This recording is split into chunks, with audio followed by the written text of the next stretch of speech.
सामायिक विशेषता कार्यक्रम ये जम्मू है।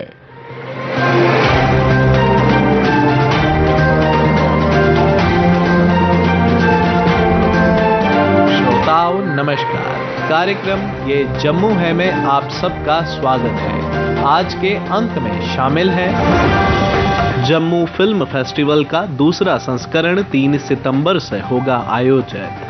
एक्स एमएलए दीनानाथ भगत ने जिला उधमपुर के लोगों की समस्याओं को किया उजागर। क्रांति दल जम्मू के प्रधान ने लोअर रूपनगर के शारिका विहार की समस्याओं को रखा सरकार के समक्ष। स्वामी श्री हरि चैतन्य महाप्रभु द्वारा जम्मू में की गई पत्रकार वार्ता। जिला सांबा की तहसील रामनगर के एक समाज सेवी ने किया अपने इलाके की मुश्किलात का खुलासा। जिला कठुआ के एक समाज सेवी ने बताया तहसील बनी के ब्लॉक डुड्डू की परेशानियों के बारे में। डिपार्टमेंट ऑफ सोशल फॉरेस्ट्री के पीसीसीएफ डायरेक्टर ने किया लोगों को पर्यावरण संरक्षण के प्रति जागरूक। जम्मू की पंचायत बगानी के एक समाज सेवी ने अपनी पंचायत की परेशानियों को किया आकाशवाणी जम्मू के साथ साझा। और श्रोताओं, कुछ लोगों ने फोन कॉल के जरिए आकाशवाणी जम्मू के साथ साझा की अपने इलाके की मुश्किलात। पर सबसे पहले अपनी बात।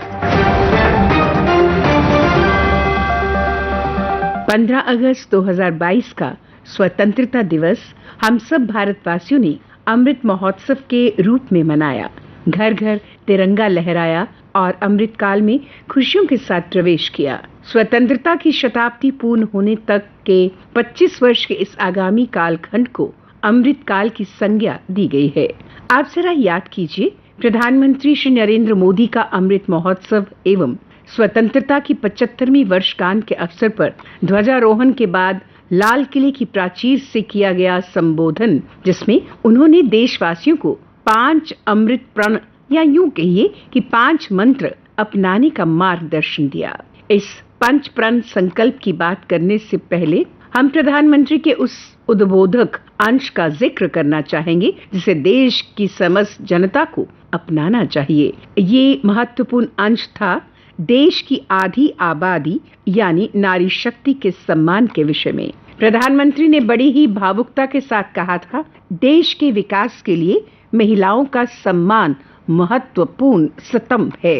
हमारी बोलचाल में, हमारे व्यवहार में, हमारे शब्दों में नारी शक्ति का सम्मान हो, इस बात का हमें संकल्प करना है। मनुस्मृति में भी स्पष्ट कहा गया है, यत्र नार्यस्तु पूज्यन्ते रमन्ते तत्र देवताः, यानी जहाँ नारियों का सम्मान होता है वहाँ देवता प्रसन्न होते हैं और धन धान्य एवं सुख समृद्धि बरसाते हैं। लिहाजा देश का विकास भी तभी संभव है जब देशवासियों में नारी शक्ति के प्रति मान सम्मान की भावना होगी। अब आइए प्रधानमंत्री द्वारा अमृत काल के आरंभ से ही अपनाए जाने के लिए दिए गए 5 मंत्रों या संकल्पों की भी संक्षेप में चर्चा कर लेते हैं। पहला मंत्र है 25 साल के अमृत काल में देश को विकासशील देश से विकसित भारत बनाना। दूसरा मंत्र है गुलामी की मानसिकता से मुक्त होना, भले ही ये मानसिकता विदेशी भाषा की हो, संस्कृति की हो अथवा सामंती सोच की हो। अगला मंत्र है अपनी विरासत पर गर्व करना। विरासत का यहाँ तात्पर्य है सांस्कृतिक, ऐतिहासिक तथा मानव मूल्यों की विरासत। चौथा मंत्र है एक भारत और श्रेष्ठ भारत, यानी रंगारंगी में यकरंगी एकता और अखंडता। और 5वां मंत्र है नागरिक कर्तव्यों का निर्वहन, यानी प्रत्येक व्यक्ति को अपने अधिकारों के साथ साथ एक जिम्मेदार नागरिक के रूप में राष्ट्र के प्रति कर्तव्यनिष्ठ बनना। लिहाजा ये कुछ मूल मंत्र या संकल्प हैं जो किसी एक व्यक्ति के लिए नहीं बल्कि समूचे देशवासियों के लिए अपनाने योग्य हैं। यदि हम सब इन सिद्धांतों, संकल्पों के प्रतिबद्ध होंगे तो अपने भारत देश को दुनिया का एक श्रेष्ठ देश बना पाएंगे इस अमृत काल में। श्रोताओं, जम्मू में 3 सितंबर से जम्मू फिल्म फेस्टिवल का आयोजन होने जा रहा है। इस संदर्भ में जम्मू टूरिज्म की जॉइंट डायरेक्टर सुनैना मेहता ने एक पत्रकार वार्ता का आयोजन किया। पत्रकारों से बात करते हुए उन्होंने बताया, हमारे ऑनरेबल एलजी साहब का ये सपना है कि जम्मू का जो पोटेंशियल है और खासकर जो फिल्मिंग पोटेंशियल है वो बहुत अच्छे से प्रोजेक्ट हो। और उसी के चलते जो बहुत सारी हमारी ऑफ बीट डेस्टिनेशंस हैं, जम्मू की जो 37 डेस्टिनेशंस आइडेंटिफाई की गई हैं, उसमें जो हमारे सेक्रेटरी साहब हैं सरमद हफीज साहब, उनकी गाइडेंस में जम्मू टूरिज्म डिपार्टमेंट जो है वो इस टाइम पूरा कार्यरत है उन एरियाज की प्रमोशन के लिए। जैसे ये सेकेंड एडिशन है इंटरनेशनल फिल्म फेस्टिवल का, जिसमें अराउंड 40 फिल्म्स जो है वो स्क्रीन की जाएंगी 15 कंट्रीज की। और उसके साथ साथ जो हमारे लोकल आर्टिस्ट हैं, आफ्टर स्क्रीनिंग जिनकी करीब 15 फिल्में जो हैं वो सिलेक्ट की गई हैं और वो इस फिल्म फेस्टिवल में दिखाई जाएंगी। ये एक मैसेज है कि जम्मू के जो लोग हैं they have a lot of talent और उस टैलेंट को एक प्लेटफॉर्म चाहिए। तो मैं ये कहूंगी कि ये जो प्लेटफॉर्म आज मिल रहा है ये एक खुश नसीबी है जो हमारे यूथ हैं, अलग अलग जो उनके एक्सपर्टीज है प्रोजेक्ट वो कर सकते हैं। बहुत सारे स्टार्स जो हैं वो इस फेस्टिवल में आने वाले हैं। ये इंकरेजमेंट होती है, एक सीखने का मौका मिलता है और जिसके अंदर हुनर होता है, जैसा आप जानते हैं हुनर छिप नहीं सकता, तो ये वो मौका है जो अपना हुनर अच्छे से हमारे आर्टिस्ट जो हैं वो दिखा सकते हैं। जैसे कि अगर फिल्मिंग की बात करें, पिछले कुछ सालों से जो है वो यहाँ पर शूटिंग्स चल रही हैं, चाहे आप भदरवाह डिस्ट्रिक्ट में ले लें जहाँ पे अभी लेटेस्ट भी फिल्म शूटिंग चल रही है। जो हमारे यहाँ पर एक्टिविटीज होती हैं वो सही प्लेटफॉर्म पे प्रोजेक्ट हो, यहाँ के जो लोग हैं उनको इसके बारे में पता लगे। एक्स एमएलए दीनानाथ भगत ने जिला उधमपुर के लोगों की समस्याओं को आकाशवाणी जम्मू के साथ उजागर करते हुए बताया, सर मैं आपके माध्यम से एडमिनिस्ट्रेशन को खासकर ऑनरेबल लेफ्टिनेंट गवर्नर को कहना चाहता हूं कि जो हमारे उधमपुर डिस्ट्रिक्ट के जितने भी पसमानदा इलाके हैं, पहाड़ी इलाके हैं, क्या वो डुड्डू बसंतगढ़ है, रामनगर तहसील है, चनैनी तहसील है, बसंतगढ़ तहसील है, इसमें इतना भयानक बारिशें हुई हैं कि हमारी सड़कें जगह जगह से टूटी हुई हैं। हमारा डुड्डू बसंतगढ़ का रोड जो है वो 1.5 महीने से बंद पड़ा हुआ है। पानी इतना गंदा आ रहा है नलकों में, तो इन बारिशों से फसलों का बहुत डैमेज हुआ। जितनी भी मेज क्रॉप्स पहाड़ी इलाका में है वो गिर चुकी है सारी, हवा से, आंधी से, तूफान से और बारिश से। लोगों के मकान गिर चुके हैं, कोई सारे गिरे हैं, कोई पार्शियली डैमेज हुए हैं, जिसकी वजह से लोगों को बहुत ही दिक्कत हो रही है। लोग जो बीमार लोग हैं उनको हॉस्पिटल तक लाने के लिए तकलीफ है, गांव में बिजली नहीं है और काफी तकलीफों का सामना करना पड़ रहा है इन बारिशों की वजह से। मैं एडमिनिस्ट्रेशन को बताना चाहता हूं कि अपनी एडमिनिस्ट्रेशन के लोगों के पास भेजें, उनका डैमेज चेक करें, उनकी क्रॉप्स का डैमेज चेक करें, उनके घर जो टूटे हुए हैं उनको चेक करें, उनकी रिहेबिलिटेशन के लिए प्रयास करें और उनको सहायता दें, मदद दें और उनको कंपनसेशन दें। सर क्रांति दल जम्मू के प्रधान प्रीतम चंद ने लोअर रूपनगर के शारिका विहार की समस्याओं को सरकार के समक्ष रखते हुए बताया, लगभग 20 दिन पहले एक बाढ़ आई और उससे पहले 15 दिन एक बाढ़ आई। 2 बार आने के उपरांत भी शारिका विहार लोअर रूपनगर का एरिया लगभग पूरी तरह से डैमेज हो चुका है, जिसकी वजह से यहाँ से आने जाने में इतनी बड़ी कठिनाई हो रही है। बच्चे, बूढ़े, बुजुर्ग वो ठीक से यहाँ चल नहीं पाते हैं। लेकिन हम लोगों ने शुरुआत करते हुए यहाँ कुछ 8-10 लोगों को लेकर स्वयं यहाँ पर मलबा डालने का और ये बड़े बड़े 5-5 फुट खड्डे जो पड़ चुके थे उनको भरने का काम किया और म्युनिसिपलिटी विभाग को और माननीय मेयर साहब से भी संपर्क करने की कोशिश की और हाँ उन्होंने आश्वासन दिया हम करेंगे। अतिशीघ्र उसका हल निकालना चाहिए। ये जो टेंडर प्रक्रिया है, बड़े बड़े प्रोजेक्ट कोई नया लगाना तो उसके लिए होनी चाहिए। ऐसा फंड एक क्रिएट किया जाए कि जहाँ पर जल्दी से जल्दी जहाँ जरूरत है वहाँ उस पैसे का सदुपयोग हो और लोगों को राहत दी जाए। मैं आपके आकाशवाणी से माध्यम से यही कहना चाहूंगा, ये आप शंभू का जो रोड है साथ में लगता है पंप के वाली गली, वहाँ उस क्षेत्र से लेकर ये डायरेक्टर एजुकेशन बोर्ड नाले की जद में आए हैं। नाला ना तो उतना चौड़ा है ना तो उतना वो बांधा जा रहा है और उसकी दिशा जो है खास करके शारिका विहार में उसको यू टर्न दिया गया, जिसकी वजह से पानी जो जब फ्लो में आता है तो पानी सीधा ना होकर वहां टकरा कर सीधा लोगों के घरों में जाता है और बहुत बड़े पैमाने पर इस क्षेत्र में नुकसान लोगों का हुआ है। कपड़ा, बिस्तर, फर्नीचर, खाने की वस्तुएं, जो किराने की दुकान थे बेचारे छोटे छोटे मोहल्ले में दुकानें करते, वो सारा का सारा सामान उनका बर्बाद हो गया है। स्मार्ट सिटी बन रही है और मास्टर प्लान का ये एक मतलब रहता है कि किसी को कोई तकलीफ नहीं। आज कोई प्रोजेक्ट बनता है तो 40 साल को मद्देनजर रखा जाता है। इस क्षेत्र के अंदर ये नाला जो इसका आकार कम से कम 150-200 फुट के कार में था, अब उस नाले को मात्र 20 फुट में बना दिया है। वो पानी इतनी स्पीड पकड़ चुका है कि वो जिस क्षेत्र में वो नाला जाता है तो वो अपनी जद में सबको ले लेता है। अभी भी समय रहते उस नाले को वहां आप शंभू से लेकर नीचे तक उस नाले का आकार जो बड़ा किया जाए, ताकि ये जो बार बार जो बाहर आती है इससे फिर किसी का नुकसान ना हो। जिला सांबा की तहसील रामनगर के एक समाज सेवी मदन चौधरी ने अपने इलाके की मुश्किलात का खुलासा करते हुए बताया कि सबसे पहले तो मैं प्रशासन का धन्यवाद करता हूं कि जो कि 3-4 बार हमने ये मसला बाबा जाम्बले वाले रोड का उठाया था, वो काम चालू हो गया, लेकिन थोड़ा सा ये अभी धीमी गति से चल रहा है। थोड़ा ये रफ्तार पकड़े क्योंकि लोगों को आने जाने का बहुत मुश्किल हो रही है।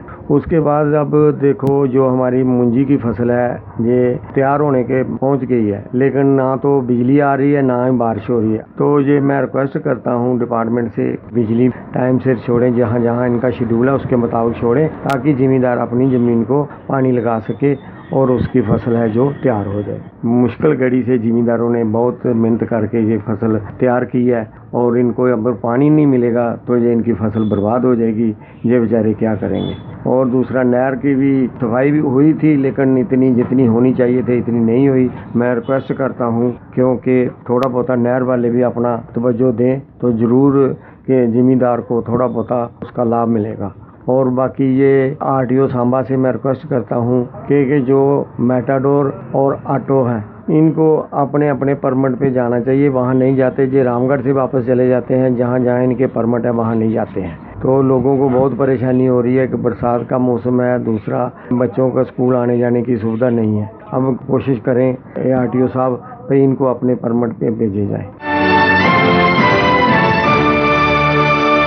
जम्मू की पंचायत बगानी ब्लॉक मथवार के एक समाज सेवी बिट्टू रैना ने अपनी पंचायत के लोगों की परेशानियों को उजागर करते हुए बताया, हमारा जो गांव है वो लगभग जम्मू से 60 किलोमीटर दूर है, बैकवर्ड एरिया है। हमारे 3 रोड हैं जो कि पीएमजीएसवाई में आते हैं। इनको ब्लैक टॉप हुई थी 2017 में। हम कई बार चीफ इंजीनियर के पास भी गए, 2017 से आज तक टेंडर लगा ही नहीं। तो मैं रिक्वेस्ट करता हूँ आकाशवाणी जम्मू के माध्यम से पीएमजीएसवाई को, हमारा रोड जो राबता से परेड है, दूसरा बगानी से गोरा और तीसरा हंडवाल से तनु, मैं रिक्वेस्ट करता हूँ। गाड़ियों का चलना तो बड़ी दूर की बात है और लोगों ने अपनी जेब से पैसे देकर चलने के काबिल किया है। मैं रिक्वेस्ट करता हूँ बड़ी एलजी मनोज सिन्हा साहब से और चीफ सेक्रेटरी साहब से कि इन रोडों पर तवज्जो दी जाए ताकि लोगों को आने जाने में सहूलत हो। डिपार्टमेंट ऑफ सोशल फॉरेस्ट्री के पीसीसीएफ डायरेक्टर रोशन जग्गी ने लोगों को पर्यावरण संरक्षण के प्रति जागरूक करते हुए कहा, लक्ष्य है कि हम 35 लाख के लगभग पौधे पूरे जम्मू कश्मीर में ये विभाग लगाएगा। इसमें मैं आपको बताता चलूं कि 10 लाख के करीब चारा उत्पादन के ही पेड़ हैं और 3 लाख के करीब मेडिसिनल प्लांट्स भी हम लोग लगाएंगे। मेरी सभी सुनने वालों से आपके माध्यम से ये विनती रहेगी कि हम सभी अपनी जिम्मेवारी को समझें और 2 चीजों पर अवश्य ध्यान दें। पहला, अपनी खान पान और रहन सहन तरीके से ढालें कि पर्यावरण को कम से कम नुकसान हो। और दूसरा, हम सभी की ये कोशिश रहनी चाहिए कि ज्यादा से ज्यादा पेड़ हम मिलकर लगाएं और उनकी रक्षा करें। जंगल, पेड़ पौधे कार्बन उत्सर्जन को कम करने में एकमात्र कुदरती और सरल उपाय है। इससे धरती के तापमान को बढ़ने से हम रोक पाएंगे, अपना योगदान दे पाएंगे। यही मेरा आप सभी सुनने वालों को मेरी विनती है कि आओ पेड़ पौधे भी लगाएं। विभाग की नर्सरियों में तरह तरह के पेड़ पौधे हम आपको दे सकते हैं और कैसे लगाना है, किस तरीके से उसका बचाव करना है, वो सारी चीजें हमारे विभाग के लोग आपको बताएंगे। जिला कठुआ के एक समाज सेवी सरफराज ने तहसील बनी के ब्लॉक डुड्डू की परेशानियों के बारे में बताते हुए कहा, हमारे इस इलाके में पानी की समस्या चल रही है। एक जो हमारा रोड है बनी दमहान और देरीगला वाला रोड जो है बीआरओ के अंडर लाया जाए, एक मरकज के द्वारा एक बहुत बड़ा एक फैसला मरकज करे, उस पर इलाके की नक्शा भी बदलेगा और काफी लोगों को रोजगार भी मिलेगा। दूसरी सबसे बड़ी बात यह है कि एक हमारा टूरिज्म, जैसे अभी डीसी बिलावर के द्वारा एक फैसला लिया गया है कि जैसे बिलावर डुगुन डेवलपमेंट अथॉरिटी का ऑफिस बिलावर तहसील में बना है, लेकिन वो ऑफिस जो है बिलावर में बना है, कागजी कार्रवाई रह गई, आज तक वो ऑफिस में कोई सीईओ नहीं है। तो सबसे बड़ी बात यह है कि बिलावर डुगुन डेवलपमेंट अथॉरिटी को दोबारा से बहाल किया जाए और वहाँ पर उस पर जो गवर्नमेंट एक अच्छा फैसले। लेकिन एडिशनल डीसी बिलावर के द्वारा एक अभी हाल ही में एक फैसला लिया गया है कि जैसे वहाँ पर हलवाही मल्हार के इलाके के लिए उन्होंने चौ की जगह, मशेरडी की जगह, तमाम जगहों को सिलेक्ट करने के लिए का मेजरमेंट जो है ऑर्डर जारी किया है एडिशनल डीसी बिलावर। लेकिन रही डुगन की बात, डुगन की कोई भी जगह नहीं उसमें सिलेक्ट की गई है। हमारी ये प्रशासन से, हमारी इंतजामिया से एक अपील रहेगी कि उस मसले को जल्द जल्द हल किया जाए। कल स्वामी श्री हरि चैतन्य महाप्रभु द्वारा जम्मू में एक पत्रकार वार्ता का आयोजन किया गया। पत्रकारों को संबोधित करते हुए उन्होंने कहा, हमारे देश के मुकुट जम्मू कश्मीर में हर ओर सुख शांति हो, समृद्धि हो, खुशहाली हो। हमारे पूरे देश में, यहाँ तक कि संपूर्ण विश्व में सुख शांति, समृद्धि और खुशहाली हो। भारत राष्ट्र है जो संपूर्ण ब्रह्मांड में शांति चाहता है। यूनिवर्सल पीस कॉन्फ्रेंस और विश्व धर्म संसद में भारत का प्रतिनिधित्व करते हुए मैंने गर्व से कहा था कि आप लोग ज्यादा से ज्यादा विश्व शांति तक बोले हो, लेकिन भारत सनातन काल से कहता आया है ओम देव शांति, अंतरिक्ष शांति, पृथ्वी शांति, रापः शांति, रौखदय शांति, वनस्पतय शांति। एकमात्र भारत है जो पृथ्वी, पाताल, अंतरिक्ष, यहाँ तक कि औषधि, वनस्पति और शांति में भी शांति चाहता है। मैं सबका आह्वान करता हूं, हम अशांति के घटक न बने, शांति का साम्राज्य स्थापित करने में अपना महत्वपूर्ण योगदान दें और मेरा भारतवर्ष फिर से सारी दुनिया में शांति का संदेश उसी तरह से पहुंचाता हुआ जगत गुरु के पद पर प्रतिष्ठापित हो। कमियां आई हैं, हम भारतवासियों में कमियां आई हैं, भारतवर्ष में कहीं कमियां नहीं है। विचार पूर्वक उन कमियों को दूर करें तो मैं दावे से कह सकता हूं भारत फिर से जगत गुरु के पद पर भी प्रतिष्ठापित होगा और एक विश्व की महान शक्ति बनकर के उभरे। एक सांप्रदायिक सौहार्द को बढ़ावा दें, मिलजुल करके रहें। हम हमारा अपने भारतवर्ष के लिए, इस समाज के लिए कोई कर्तव्य भी है, उसे भी पहचाने तो और अच्छा होगा। हम कठोर कानून बनाएं, बड़ी अच्छी बात है, कठोरता से पालन हो, लेकिन उससे कहीं ज्यादा समाज में जागरूकता पैदा करने की आवश्यकता है, जिसके लिए हम लोग अपने स्तर पर कर रहे हैं। और हमारे संविधान के प्रमुख स्तंभ आप मीडिया का भी बहुत बड़ी जिम्मेदारी है, जिसे आप लोग भी अपने स्तर पर निर्वहन कर रहे हैं। मैं आपको धन्यवाद भी कहता हूं और खुशहाली की ओर अग्रसर रहे, मैं हृदय से शुभकामना भी करता हूं और प्रभु से प्रार्थना भी करता हूं और लोगों का आह्वान भी करता हूं। और श्रोताओं, कुछ लोगों ने फोन कॉल के जरिए आकाशवाणी जम्मू के साथ साझा की अपने इलाके की मुश्किलात। पेश है इसके कुछ अंश। सर, मेरा नाम मोहम्मद अकरम है। मैं पंचायत कोट चलवाल, तहसील खवास, डिस्ट्रिक्ट राजौरी से बोल रहा हूँ। में जो सैलाब की वजह से लोगों की फसलें तबाह हुई हैं, उनका मैं गवर्नमेंट से निवेदन करता हूँ कि उनका जो जायजा लेकर लोगों को रिलीफ दी जाए। और सर, हमारे जो बिजली की प्रॉब्लम है, यहाँ आसमान में अगर जब थोड़ा सा बादल होता है तो यहाँ लाइट छाप की जाती है, यहाँ 2-3 दिन तक लाइट नहीं आती। और पानी की सख्त प्रॉब्लम है सर। यहाँ हमारे कोई रोड नहीं है, यहाँ से तकरीबन हमें 10 किलोमीटर रोड तक जाना पड़ता है। वहाँ गाड़ी का कोई इंतजाम नहीं, एम्बुलेंस सभी 2-3 घंटे से फोन लगा कर मंगाइए। सर, जो हमारे ये ऐसे डिलीवरी के सख्त मुश्किल है। हमें यहाँ जो कनाला टू गाईबास, ये 3 किलोमीटर जंगलात की वजह से रोड का सरबा बंद है। गवर्नमेंट से गुजारिश करता हूँ कि ये हमें जल्द से जल्द हमारा जो मुश्किल है, ये टेंडर है, ये पास किया जाए। मैं साहब मोहम्मद मुंशी, रियासी तलवाड़ा। सर, हमारे जीरो मोड़ से लेकर सियाड़ बाबा तक रोड की इतनी खस्ता हालत है और यहाँ हर रोज कोई ना कोई गाड़ी का कोई ना कोई, कभी कमानी टूटी है, कभी टायर पंचर हुआ है। और सियाड़ बाबा तक और जीरो मोड़ के बीच में जो इतना गंदा रास्ता है, इसकी सुध लेने वाला कोई नहीं है। हमने NHPC से भी गुजारिश की, वो कहते हैं ये DC साहब रियासी करेंगे। तो सर, इस रोड की कोई सुध लेने वाला नहीं है। इंतजामिया का शुक्रिया अदा करते, इस रोड पर नजर मारी जाए, तलवाड़ा सियाड़ बाबा तक। इसी के साथ ही कार्यक्रम ये जम्मू है का आज का अंक समाप्त होता है।